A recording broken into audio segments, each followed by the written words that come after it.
안녕하세요. 비철금속학 3주차 교육을 시작하겠습니다. 이번 시간에는 알루미늄의 기본 성질, 그리고 알루미늄의 재련 과정, 그리고 비철금속에서 가장 크게 다룰 분야 중에 하나인 시유 경화성. 우리가 두랄루민 같은 경우가 알루미늄 학분 중에서 경도가 굉장히 철 이상으로 우수합니다. 그 이유는 바로 시유 경화성 특징 때문입니다. 그래서 시유 경화성에 관해서도 상세히 알아보겠습니다. 첫 번째, 알루미늄의 기본 성질. 알루미늄은 이미 아시는 바와 같이 주기율표 13족의 3주기에 속하는 금속 원소로 원자량은 26.98, 녹는 점은 660도, 끓는 점은 2519도입니다. 밀도는 2.7. 잠시 철과의 비교해서 알아보면은 알루미늄은 전이후 금속이에요. 거기에 반해서 철은 뭐예요? 전이금속. 인장 강도는 알루미늄은 9.4, 철은 25. 보통 인장 강도가 철이 한 3분의 1 정도 되죠. 밀도도 2.7이기 때문에 철이 7.85의 3분의 1 정도. 그리고 전기 음성도는 알루미늄은 1.61, 철은 1.83입니다. 알루미늄은 지각을 구성하는 여러 원소 중에서 세 번째로 많은 그러한 원소입니다. 그래서 클라크수가 세 번째입니다.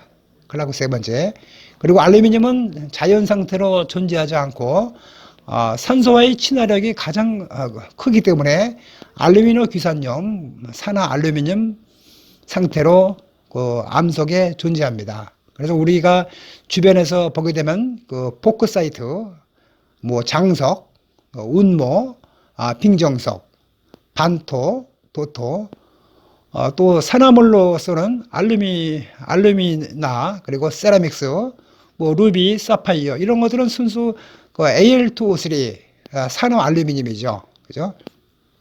그래서 우리가 알루미늄 재련을 공부할 때 보크사이트로부터 알루미늄을 어떻게 재련을 하는 거에 관해서 상세히 다뤄보기로 하겠습니다. 알루미늄의 성질은 지난 시간에 잠시 살펴보았듯이 전성과 연성이 아주 우수합니다. 그래서 알루미늄 호일, 알루미늄 철사를 쉽게 우리가 만들 수가 있습니다. 또한 전도성도 우수해서 은, 구리, 금 다음으로 우수합니다. 알루미늄의 기계적 성질에 관해서 잠시 살펴보기로 하겠습니다. 보통 알루미늄은 순도가 99.5%로서 인장 강도는 9.4, 순철은 25죠. 그러면 인장 강도는 뭐죠? 인장 강도는 우리가 인장 강도는 막대 모양의 시편을 잡아당겨서 시편이 소성 변형되는 시점에 가해진 하중을 말하는 거죠. 그죠?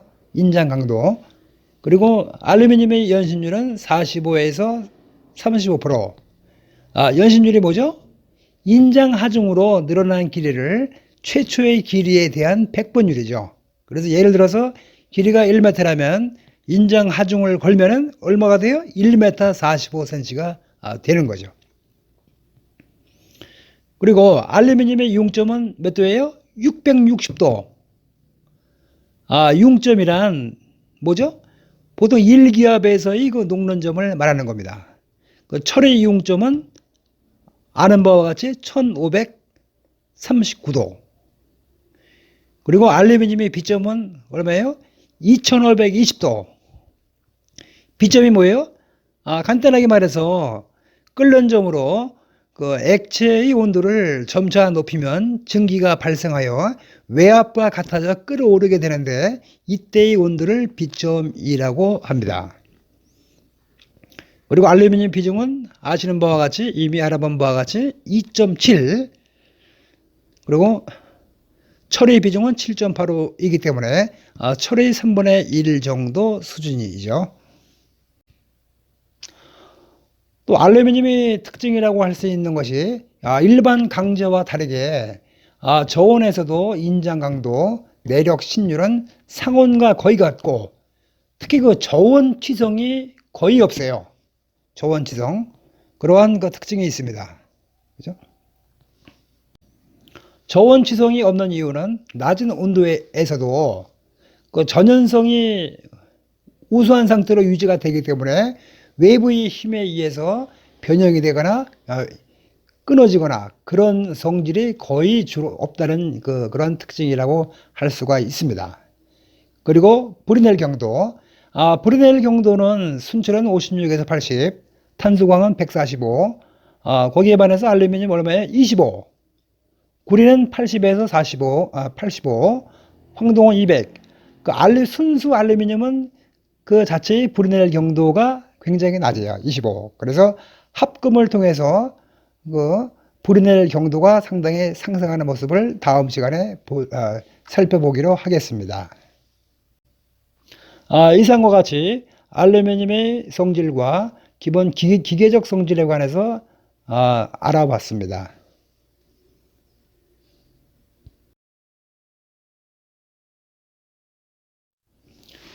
다음은 알루미늄의 그 재련에 관해서 살펴보기로 하겠습니다.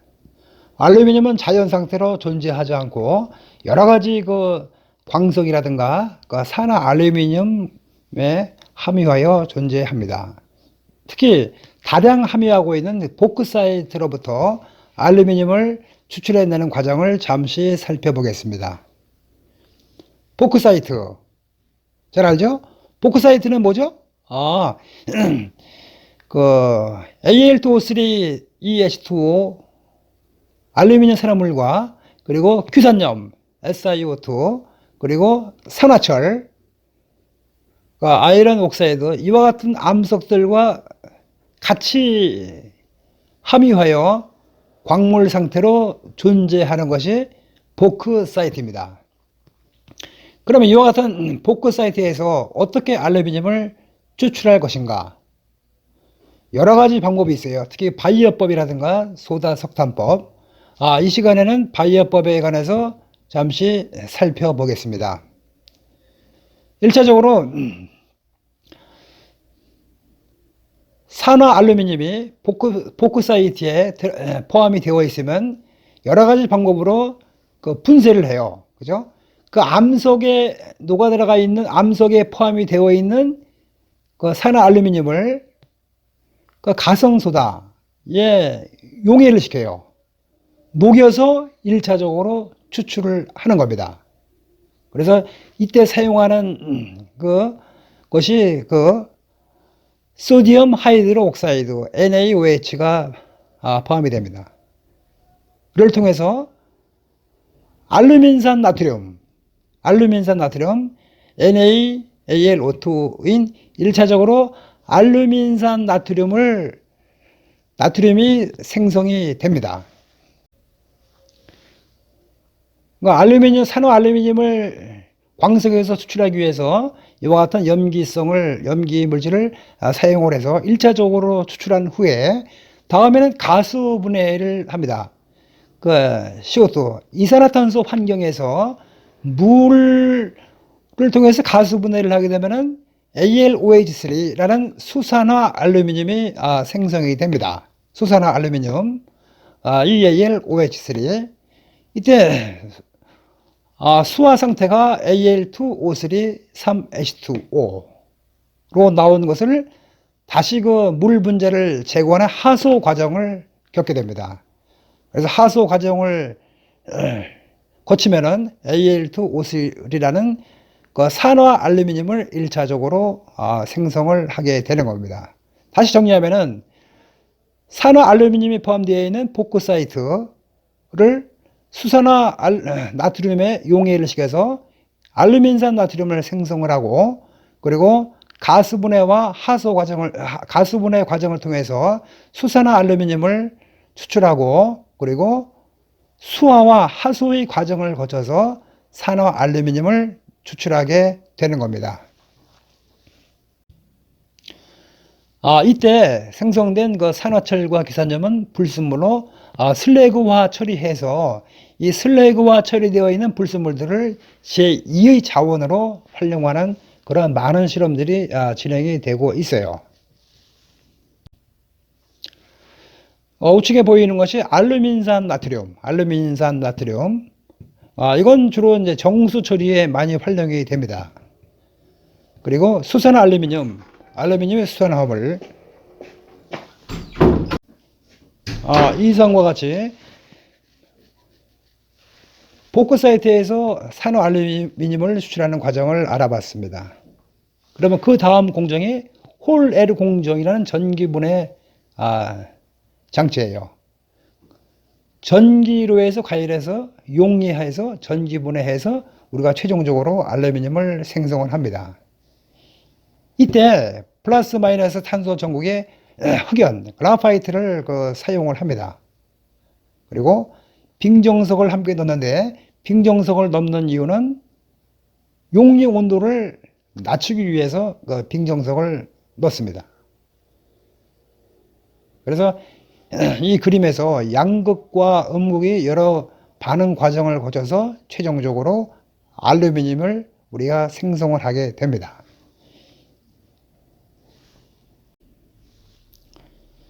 이 홀-L 공정은 미국의 찰스 홀과 프랑스의 홀이라는 사람이 같이 별개로 연구를 했는데 내용이 같았어요. 그래서 이것을 홀-L 공정이라고 합니다. 그림을 다시 한번 보시면 이 플러스 극에 탄소 전극, 그리고 마이너스에 탄소판을 치부를 하게 되면은 상부에 산화 알루미늄과 빙정석을 넣게 되면은 하단에 용융된 알루미늄이 추출이 되는 그러한 모습을 우리가 볼 수가 있습니다. 이상과 같이 알루미늄 재련 공정을 잠시 살펴봤습니다.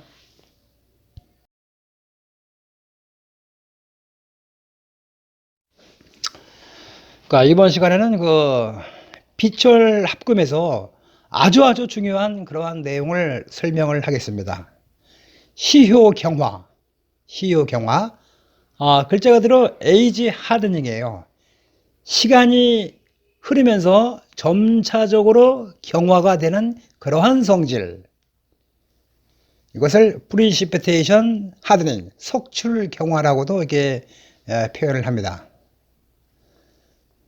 우리가 금속의 합금을 재료를 넣고 용융을 시킨 다음에, 그죠? 고열로 용융을 시킨 후에 급냉을 시킵니다. 그죠? 급냉을 시키게 되면 시간이 지남에 따라서 경도가 크게 향상이 되는 현상을 우리가 발견을 했어요. 그죠?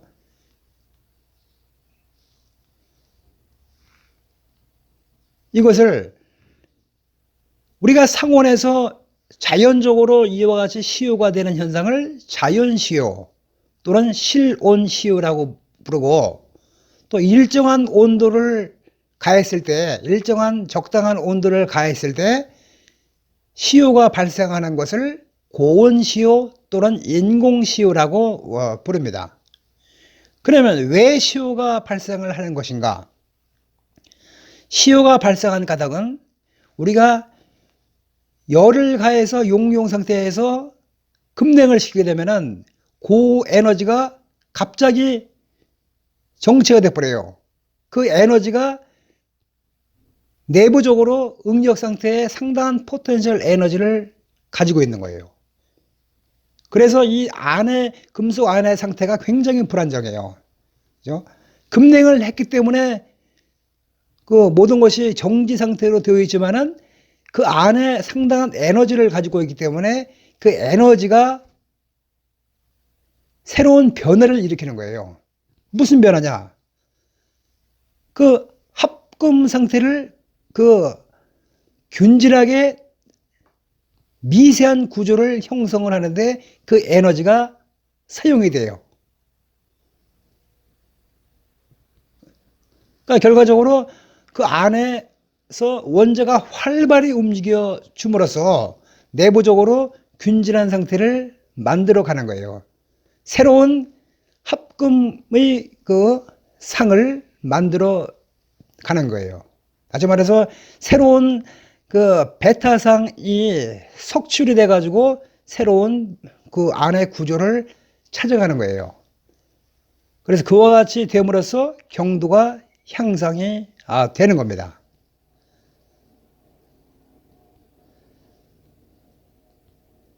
그러니까 우리가 그 알루미늄 합금에서 중요한 것들이 그 두랄루민이라는 소재가 있어요. 두랄루민이라는 소재는 거의 그 철보다도 그 이상의 경도를 가지고 있어요. 이 두랄루민은 왜 강경도가 이만큼 센가 하는 것은 그 내부적으로 새로운 상이 형성이 되어 있기 때문에 경도가 강해진 거예요. 그러면 이와 같이 시효가 발생하는 그 단계를 크게 세 가지로 우리가 살펴볼 수가 있어요. 하나의 그 프로세스 과정이죠. 시효 경화를 위한 3단계 과정을 알아보면은 첫 번째는 용체화 처리예요. 용체화 처리, 솔루션 트리트먼트. 솔루션 트리트먼트는 뭐냐? 합금을 할 그러한 그 금속을 넣고서 열을 가하는 거예요. 솔루션 트리트먼트. 그 다음에 두 번째 단계는 뭐예요? 담금질, 급냉을 시킵니다.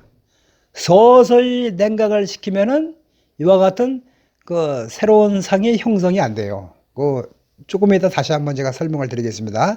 그 다음에 석출 시효 경화, 그 내추럴 아티피셜은 뭐냐? 급냉을 한 후에 그 금속 내부적으로 새롭게 경화가 돼서 석출이 돼서 분리가 되는 것이 아니라 그 금속 내부에 스며들어가서 새로운 상이 그 안에 형성이 되는 거예요. 이것을 뭐예요? 석출 시효 경화라고 이렇게 부릅니다. 그래서 크게 용체화 처리, 담금질, 석출 시효 경화 이 3단계에 의해서 그 시효 경화가 발생을 합니다. 첫 번째 단계 용체화 처리에 관해서 알아보면은 그 고용체 열처리 또는 동알루미늄 합금 등에 있어서 합금 원소를 고용체로 용이하는 온도 이상으로 가열하는 거예요. 이 그림에서 보게 되면 그 X% B 성분이 X%가 T 온도씨까지 온도를 올립니다. 그죠? 충분히 용해를 시켜요. 첫 번째 단계는 이와 같이 용융을 시킵니다. 그래서 T 온도까지 올라가면은 과포화 고용체라는 까지 올라가면은 T 온도에서 알파 단성이 생성이 됩니다.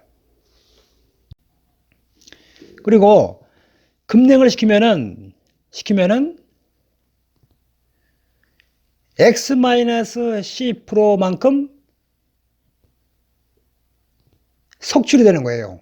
합금 상태로 새로운 베타상이 X-C%만큼 석출이 되는 겁니다. 그래서 알파 단상 구조 안에 합금이 새로운 베타상이 형성이 되는 거예요. 그림을 보면은 그 첫 번째 단계에서 용체화 처리를 하면은, 그죠? 용체화 처리를 하면은 그 알파 당상 경계에 있던 것이 일정한 T 온도시에서 이 베타상은 용융 상태로 있어요. 그죠? 보이지 않다가 급냉을 하면은 이 베타상이, 그죠? 베타상이 이 알파 단상 안에 그 균일하게 퍼져가는 그러한 모습을 보여주고 있어요. 그죠? 이건 시간의 흐름에 따라서 이와 같이 보여지는 겁니다. 그러면 이와 같이 시효 경화가 잘 되기 위해서는 우리가 금속 내부에 원자 확산이 잘 돼야 돼요. 그죠? 원자가 잘 그 활동적으로 퍼져나가지 않으면은 이 시효 경화가 안 되죠. 구리라는 특성은 굉장히 열 전도성이 우수하기 때문에 쉽게 잘 퍼져나갑니다. 그래서 그 알루미늄과 구리 합금에서 이 구리라는 특성은 쉽게 잘 퍼져나가고, 그리고 녹는 점이 낮은 금속이 유리해요. 적당한 온도만 가해도 쉽게 유동하고 원자 운동이 활발하기 때문에 우리가 합금 재료로 구리 같은 경우는 녹는 점이 낮기 때문에 굉장히 유리하게 퍼져나갑니다. 거기에 반해서 알루미늄과 규소 합금은, 특히 알루미늄 규소 합금이 다음 시간에 배우겠지만 실루민입니다. 실루민. 이 실루민 같은 경우는 시효 경화성이 전혀 없어요. 왜냐? 이 규소라는 것은 이 운동성이 굉장히 적어요. 굉장히 적기 때문에, 그렇지만 뭐 규소는 그 주조성을, 유동성과 주조성이 우수하지만은 그 시효 경화는 안 돼요. 밑에 그림을 보게 되면 우리가 솔루션 트리트먼트를 한 다음에 급냉을 시킨다고 했죠. 급냉을 해야만 시효 경화성이 생긴다. 하지만 여기 그러면 천천히 슬로우 쿨링, 천천히 우리가 냉각을 시키면은 이 새로운 베타상이 그 알파상 경계에 뭉쳐버려요. 이게 덕지덕지 뭉쳐있기 때문에 전혀 이 안에 균일하게 퍼지질 않아요. 하지만은 급냉을 해서 일정한 시간이 지나면은 이와 같이 알파 단상 안에 균일하게 이와 같이 새로운 베타상이 퍼져 있는 모습을 볼 수가 있습니다. 우측의 그림은 구리와 알루미늄 합금에서 그 평형 상태들을 보여주고 있는 겁니다. 그 우측 하단에 알파상과 그리고 합금인 구리와 알루미늄 합금인 그 합금이 새로운 베타상으로 그 자리를 잡고 있어요. 그죠? 이 그림에서처럼 균질하게 이 알파 단상 안에 포함에 대해서 녹아 있는 모습을 볼 수가 있습니다.